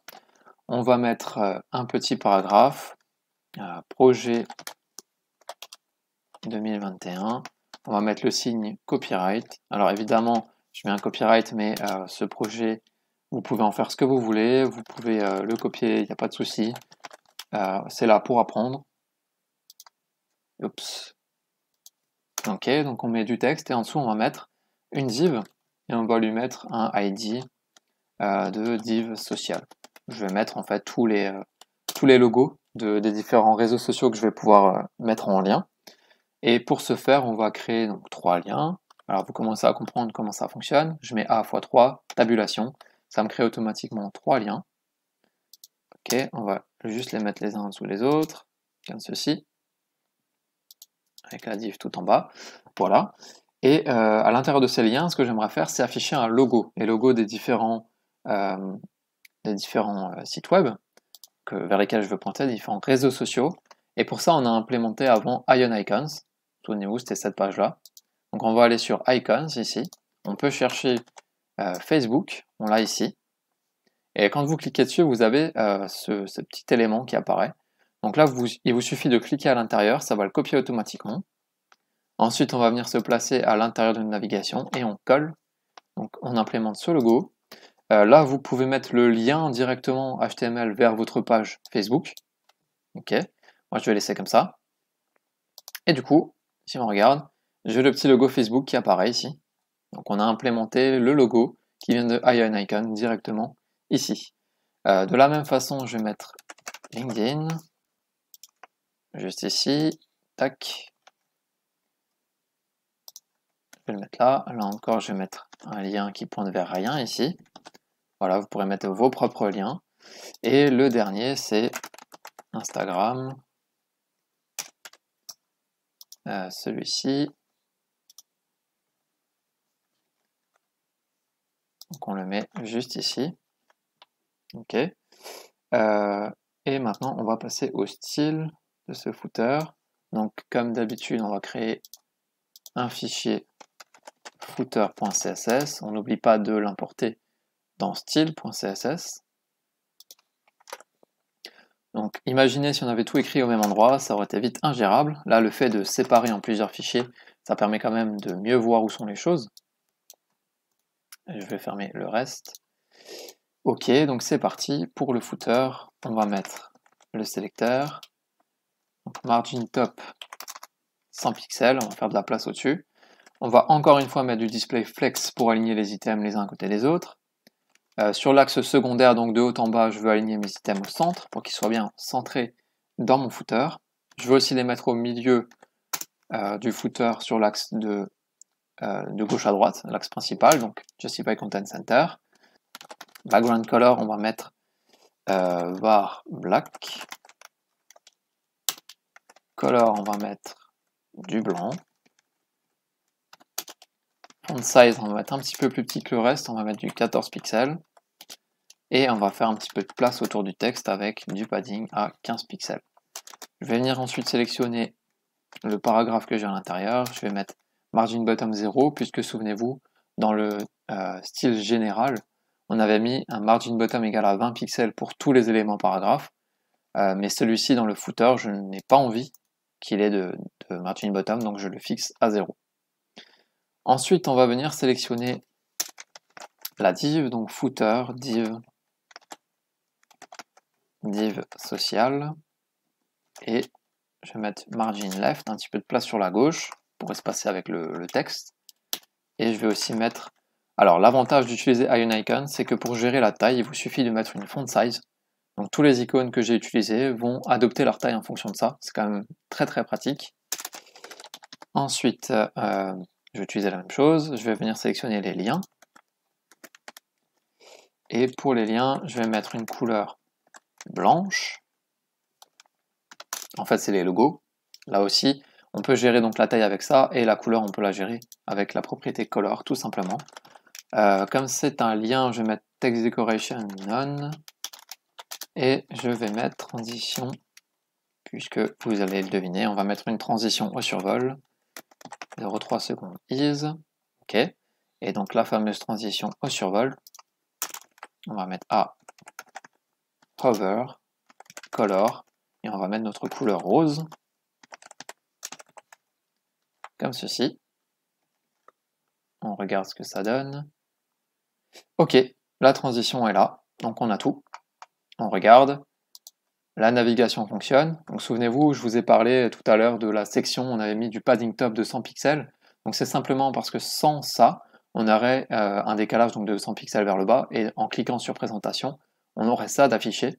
Donc le fait de rajouter un petit peu de place au-dessus, ça permet justement d'avoir un affichage correct. Donc les différentes sections fonctionnent plutôt bien. Au niveau du contenu, on est complet. Il reste une dernière chose, et c'est l'implémentation du mode sombre. Pour la gestion du mode sombre, on va commencer par implémenter le bouton. On retourne sur le code, et ce bouton, on va le placer dans la navigation. Alors souvenez-vous, les différentes propriétés Flexbox qu'on a utilisées jusqu'à maintenant, elles permettaient d'aligner les éléments les uns par rapport aux autres, et aussi dans le conteneur. Mais le problème ici, c'est qu'on a un élément qu'on veut placer tout seul sur la droite de la ligne. Et ça, malheureusement, ça va pas être super évident. Donc ce que l'on va faire, c'est une petite astuce, on va utiliser la propriété space between entre trois éléments. Donc dans la navigation, au total, on veut trois éléments. On en veut, alors si on regarde, on est navigation, on est juste ici. Voilà, donc dans la nav. On va avoir un premier élément ici, donc une première div. Ensuite, on aura le deuxième élément, ce sera notre navigation. Et le troisième élément, ce sera donc le bouton avec le mode sombre. Ce qu'on veut, c'est faire du space between, de sorte à avoir cet élément tout à gauche, cet élément au centre et cet élément à droite. Mais simplement tout à gauche, on n'a rien. On ne veut rien, on ne veut pas de bouton, on ne veut rien de visible. Donc ce que je vais faire pour que tout soit bien aligné correctement, c'est donner le même style à cette div-là et à cette div-là, qui contiendra notre bouton, sauf que celle-ci, je vais la rendre invisible. Donc de cette façon, je sais que les éléments seront correctement alignés les uns par rapport aux autres, mais que tout à gauche, je n'aurai rien de visible. Donc pour ce faire, ici et ici, je vais déjà donner le nom d'une classe, et ça va être theme button, sauf que à celle-ci, je vais rajouter la classe invisible. Et souvenez-vous, on avait créé des classes utilitaires, dont la classe invisible qui permettait de mettre visibility hidden directement sur cet élément. Comme ça, on sait qu'il est là, il existe, il prend de la place, ce qui permet d'aligner le reste correctement, mais il ne sera pas visible. On va maintenant créer le bouton à proprement parler. Alors ce bouton, on va commencer par implémenter du coup les logos à l'intérieur, et encore une fois on va utiliser Ion Icons, et au départ on est sur le thème jour, donc on veut afficher une lune pour pouvoir indiquer qu'on veut passer au mode nuit. Donc je vais venir sélectionner cette lune là, encore une fois je copie-colle ici, ce qui est généré automatiquement, et je le mets à l'intérieur. Mais ce bouton, une fois qu'on a cliqué dessus et qu'on est en mode sombre, on veut pouvoir repasser au mode jour, c'est-à-dire avec un soleil. Donc là, je vais venir chercher Sun, Sunny, voilà, juste ici, et je vais le mettre dans la même boîte. Sauf que le soleil, au départ, je ne veux pas l'afficher. Et si je ne veux pas l'afficher, eh bien ça tombe bien, on avait une classe qu'on a créée exprès pour ça, et cette classe c'était display none, et on va aussi mettre visibility hidden tant qu'on y est. Donc on va créer classe égale, et on va mettre invisible, et on va aussi mettre dnone. De cette façon, le soleil ne sera pas du tout affiché au départ, on aura juste la lune, mais en changeant les classes sur cet élément, en changeant invisible et dnone, d'ailleurs il y a un E ici, on pourra afficher ou ne pas afficher cet élément-là.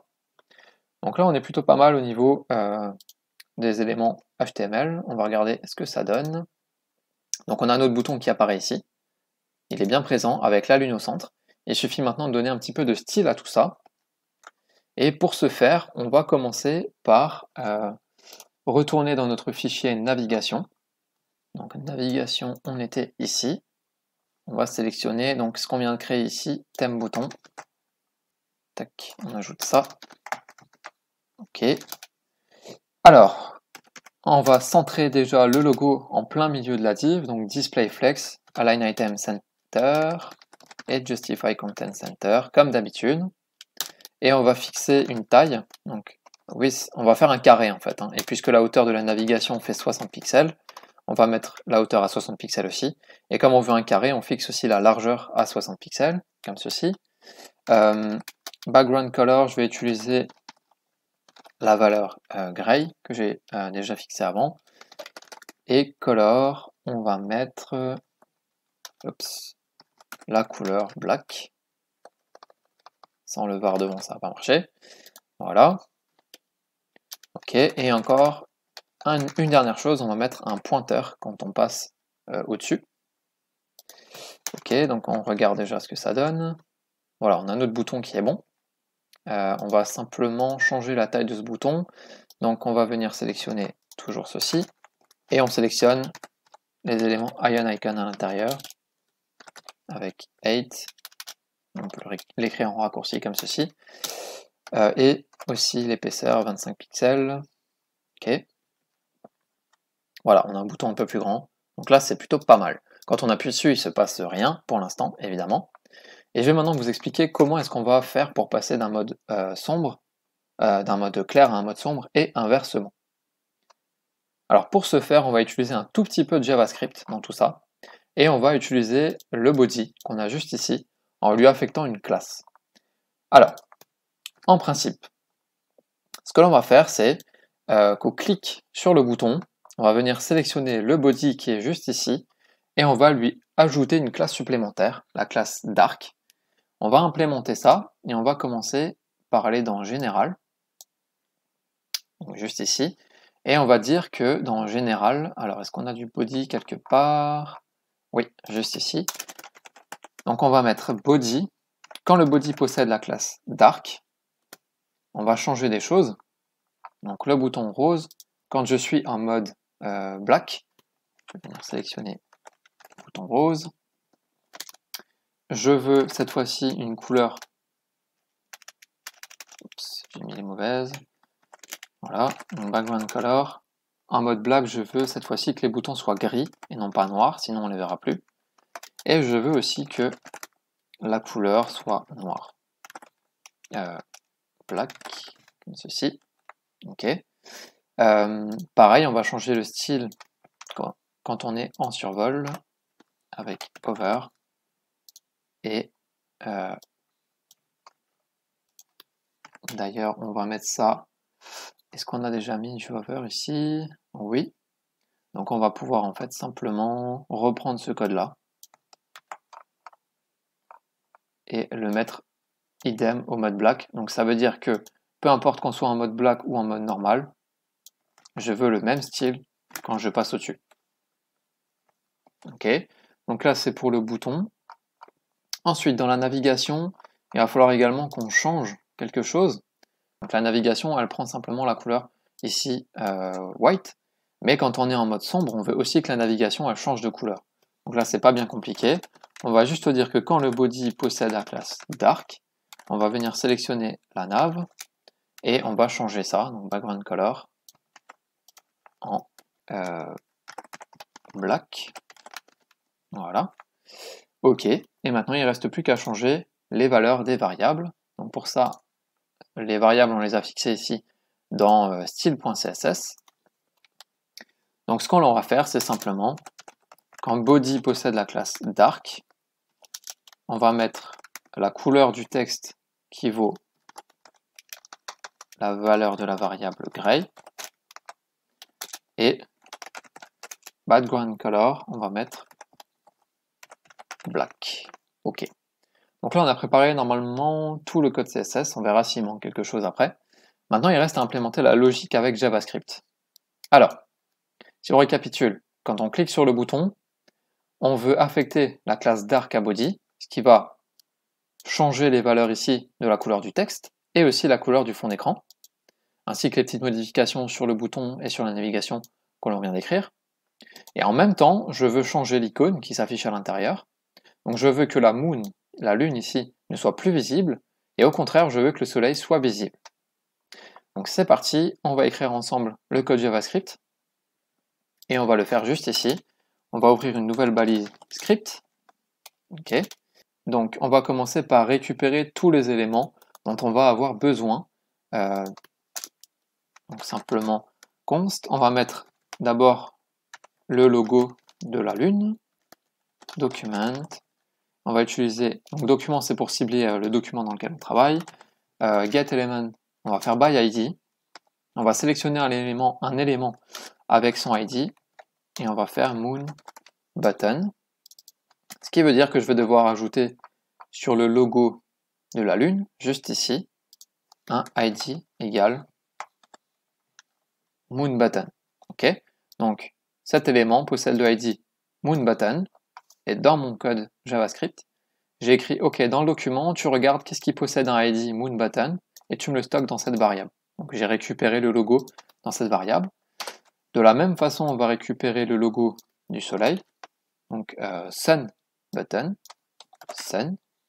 Là aussi, je vais devoir ajouter du coup un ID dans mon bouton, ID égale à sunButton. OK. Ensuite, on va détecter le clic sur le bouton. Donc ça veut dire qu'il va falloir aussi que je récupère mon bouton. Je vais l'appeler ThemeButton. getElementById, on va l'appeler, on va respecter la même logique qu'avant, ThemeButton. Encore une fois, je vais placer un ID sur l'élément, et cette fois-ci, donc le bouton, je rappelle que c'est toute la div, ce qui veut dire que là, je rajoute un ID égale ThemeButton, comme ceci. Et dernière chose, c'est l'élément body, puisqu'on va vouloir ajouter ou enlever la classe dark. Donc il faut aussi que je récupère mon body. Je vais l'appeler bodyElement est égal à document. Cette fois-ci, on ne va pas placer un ID dessus, on va changer un petit peu. On va mettre getElements by tagName. Donc on va récupérer tous les éléments en fonction de leur tag. Et le tag, c'est le tag body. Sauf que ça renvoie un tableau de valeurs, d'accord? Donc ça va renvoyer quelque chose qui ressemble à ça, avec tous les éléments dedans. Et bien sûr, le body, on n'en a qu'un seul. Donc finalement, il n'y aura qu'un seul élément à l'intérieur de ce array. Donc on va venir sélectionner le premier à l'index 0. Ok, on a tous les éléments. Maintenant, il faut implémenter la logique. La logique est la suivante. Quand on clique sur le bouton du thème, donc il faut écouter cet événement-là, l'événement click, on va faire add event listener. Donc on surveille l'événement click sur ce bouton. Et qu'est-ce qui se passe quand on clique? On veut déclencher une fonction. Et cette fonction, on veut que pour l'élément body, on regarde les classes et on va toggle, c'est-à-dire enlever ou ajouter la classe dark. Alors en détail, qu'est-ce que ça veut dire que ce morceau de code? Donc dès que le bouton thème, dès qu'on clique dessus, on va regarder l'élément body, on va regarder les classes et on va toggle, ça veut dire que si la classe dark existe sur l'élément body, on va l'enlever, et si elle n'existe pas, on va l'ajouter. Donc ça fait l'inverse, ça l'ajoute ou ça l'enlève en fonction de si elle est déjà présente ou non. Donc on place la classe dark dessus, on regarde si déjà ça fonctionne, et regardez, ça fonctionne déjà. Si on regarde l'élément body ici, vous voyez qu'il y a marqué classe égale dark. Et quand je clique dessus, ça l'enlève. Ça l'ajoute, ça l'enlève, bref, ça toggle, ça va ajouter ou enlever. Et donc tout le CSS qui est appliqué en fonction de body.dark va être appliqué à notre page HTML. La dernière chose qu'il faut faire, c'est changer le logo à l'intérieur ici. Et pour ce faire, on va utiliser nos classes utilitaires. Souvenez-vous, les classes utilitaires, c'était invisible et denon. Donc tout ce qu'on va faire, c'est encore une fois un toggle. On va enlever ces classes à l'élément soleil pour pouvoir afficher le soleil. Et à l'inverse, on va les appliquer à l'élément lune pour pouvoir cacher l'élément lune. Donc toujours dans la même fonction ici, on va dire moon button classlist point toggle et on va mettre invisible. Ok, on va faire la même chose avec denon. Donc là, ça va rendre invisible le bouton lune, ces deux lignes de code. Et maintenant, on va rendre visible le bouton soleil, donc sun button. Et là, si vous avez compris la logique, je pense que vous savez déjà ce qu'il faut écrire.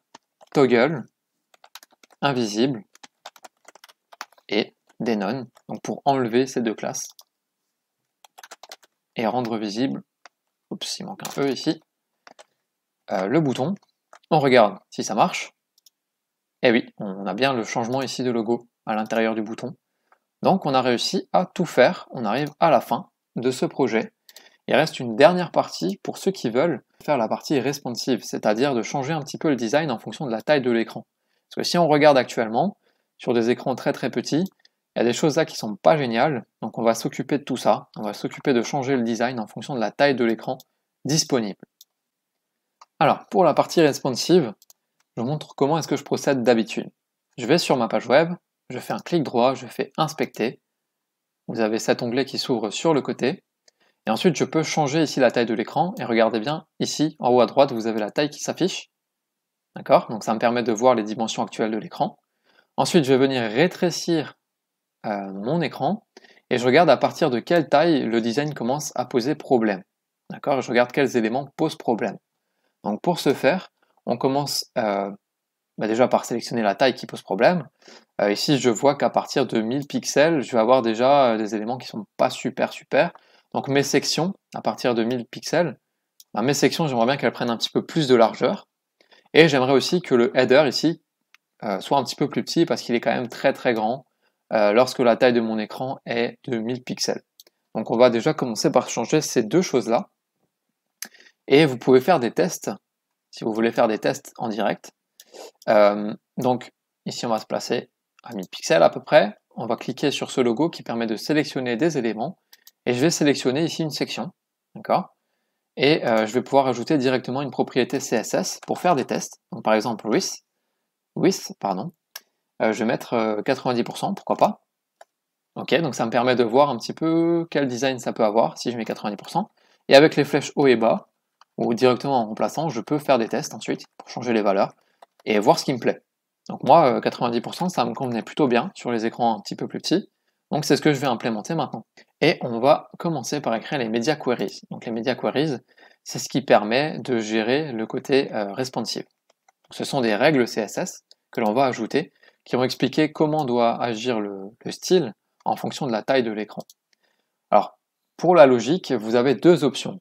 Soit dans chacun des fichiers CSS qu'on a écrits jusqu'à maintenant, vous écrivez les media queries qui correspondent à ces éléments, ce qui peut être pas mal pour vraiment bien séparer le code. Là, comme on n'a pas non plus énormément de code, ce que je vais faire, c'est que je vais créer un nouveau fichier responsive.css et je vais adopter la même logique que tout à l'heure en écrivant tous mes media queries au même endroit. Donc, je vais importer ce fichier CSS ici, responsive.css, ok. Et donc je vais écrire tout le code responsive là-dedans. Alors, comment est-ce que ça s'écrit un media queries? Il faut commencer par écrire media, comme ceci. Ensuite, on explique que c'est sur les écrans, et on lui dit la règle. Donc la règle ici, entre parenthèses, ça va être pour tous les écrans qui vont jusqu'à une taille maximale, une largeur maximale de 1000 pixels, je veux que tu m'appliques le code qui va se trouver à l'intérieur. Donc en gros, ce code que je vais mettre ici s'applique pour tous les écrans qui sont en dessous de 1000 pixels. Donc on a dit qu'on veut changer la taille des sections, et on veut que cette fois-ci, les sections occupent 90% en largeur, et je veux aussi changer la hauteur de mon header. Donc avant on était à 90%, 90% de l'écran, on va passer à 60% de l'écran. Il manque un double point ici. Ok, on regarde ce que ça donne. Donc, on passe en dessous de 1000%. Regardez le changement. Dès qu'on est en dessous de 1000 pixels, notre style s'applique. Donc, le header devient plus petit. Et les sections occupent plus de place, qui est quand même déjà beaucoup mieux. De la même façon, on continue. On va encore un petit peu plus petit. On regarde où est-ce que ça commence à casser. Donc là, c'est vrai que ça devient pas génial. Alors là, je pense que c'est la limite. On va se fixer à 750 pixels pour le prochain Media Queries. Il y a plusieurs choses à changer. Alors, ok, donc, on va reprendre, écoutez, on va reprendre la même ligne de code ici, puisque finalement, il y a juste la valeur à changer. Tac, et ici, donc, 750. Alors, pour 750 pixels maximum, encore une fois, le header, je vais le changer. Je vais mettre une hauteur encore plus petite, cette fois-ci à 40% de la taille de l'écran. Ensuite, je vais venir sélectionner le H1 à l'intérieur, donc le titre principal. Je vais le mettre un petit peu plus petit. Je vais le mettre à 50 pixels seulement. Ensuite, la section qui s'appelle présentation. Oups, présentation. Voilà. Je vais venir sélectionner l'image. Donc c'est l'image du chien avec le fond rouge. Je vais vous la remontrer, c'est celle-ci. Vous voyez qu'elle occupe beaucoup de place, donc je vais la mettre un petit peu plus petite. Et on va mettre max 8 est égal à 200 pixels. Avant on était à 400 de mémoire, donc 2 fois plus petit. Voilà, c'est quand même un petit peu mieux proportionné. Ensuite, qu'est-ce qu'on va encore changer? On va changer la fonction, l'affichage de la galerie. Donc là, les images, vous voyez qu'elles commencent à être un petit peu petites. Et ce que j'aimerais, c'est afficher les images 2 par 2. Donc là, on va découvrir ensemble une nouvelle propriété de Flexbox. Et on va venir déjà sélectionner la div qui s'appelle Mes photos. Donc la galerie, en fait, où il y a les images à l'intérieur. Et on va lui dire FlexWrap égale à wrap. Donc ça veut dire que si jamais il n'y a pas assez de place sur la ligne, tu as le droit de briser l'alignement pour le mettre sur plusieurs lignes. C'est à ça que sert cette ligne de code. Et maintenant, comme je veux 2 par 2 les images, eh bien, au lieu de mettre 25% pour chaque image, je vais mettre 50% pour chaque image. Donc ça veut dire qu'au maximum, je peux en caser 2 par ligne. Donc c'est parti. On sélectionne les images à l'intérieur et on met une épaisseur de 50%. Et voilà, on a automatiquement les images qui se mettent 2 par 2. Dernière chose encore, le formulaire ici, je vais le mettre un petit peu plus large, parce que là, ça commence à faire un petit peu petit quand même en largeur. Donc, on va venir sélectionner forme. On n'en a qu'un seul, donc il n'y a pas de souci. Width égale 90%, comme les sections, finalement. Voilà, c'est quand même beaucoup mieux comme ceci. Ok, donc pour ce Media Queries, on est plutôt pas mal, et on va continuer. Voilà, sur les tout petits appareils, si on regarde, ouais, je pense qu'à 600 pixels, il va falloir changer la navigation en haut. Là, ça commence un petit peu à casser. Donc pour 600 pixels, on va changer la navigation et les titres aussi. On va un petit peu moins espacer tout ça. Donc c'est parti. Nouveau Media Queries. Je vais copier la première ligne ici. Et cette fois-ci, on se place à 600 pixels. Voilà. Donc le body, on va changer aussi la taille de tous nos éléments, la taille d'écriture. Donc input, on va mettre ça, voilà. On va mettre aussi forme text era, comme ceci, et font size, on va mettre à 14 pixels. Donc tout le texte sera un petit peu plus petit. Ensuite, on va venir sélectionner les liens de la navigation. Et en fait, pour réduire un petit peu l'espace qu'ils occupent, on va simplement réduire le padding. Donc on va en mettre 2 fois moins sur les côtés, 15 pixels. Et pour nos titres, on va les mettre plus petits. Donc les H2, on va mettre 35 pixels. Et on va réduire l'espace qui est en dessous à 25 pixels. Donc de cette façon, ça va réduire un petit peu l'espace général. On regarde ce que ça donne. Voilà. Donc on a le titre qui est un petit peu mieux. Alors, il faut qu'on passe en dessous des 600. Ok, voilà. Donc on a le titre qui occupe moins de place. Le texte est devenu plus petit. Là aussi, on a moins de place. Voilà, ça me semble plutôt pas mal. C'est bien aéré, c'est bien proportionné. La navigation fonctionne toujours plutôt bien. Et le footer, il n'y a pas besoin d'y toucher. Il est relativement bien comme ça. Donc je pense qu'on arrive à la fin de ce projet. On va récapituler ensemble tout ce qu'on a pu voir. On a pu réviser un petit peu des propriétés de Flexbox. On a vu les propriétés principales qu'on utilise le plus souvent. On a vu comment créer un système de navigation avec un beau header ici. La mise en page, plusieurs effets sur les images, sur les boutons. On a vu comment créer un formulaire de contact avec un style avec la validation. Le footer avec l'implémentation de logo venant de Ion Icons. Et le mode black, très facile, avec simplement du CSS, juste un petit bouton. Et enfin, on a vu aussi comment adapter le code pour qu'il soit responsive en fonction de la taille de l'écran. J'espère que ce tutoriel vous a plu. Si c'est le cas, n'hésitez pas à mettre un petit j'aime, à laisser aussi un commentaire. Ça aide toujours, c'est toujours encourageant pour continuer un petit peu les tutoriels. Et ça permet aussi à l'algorithme de YouTube de mettre en avant mon contenu. Donc voilà, je compte sur vous pour faire ça. Et je vous dis à bientôt. Salut!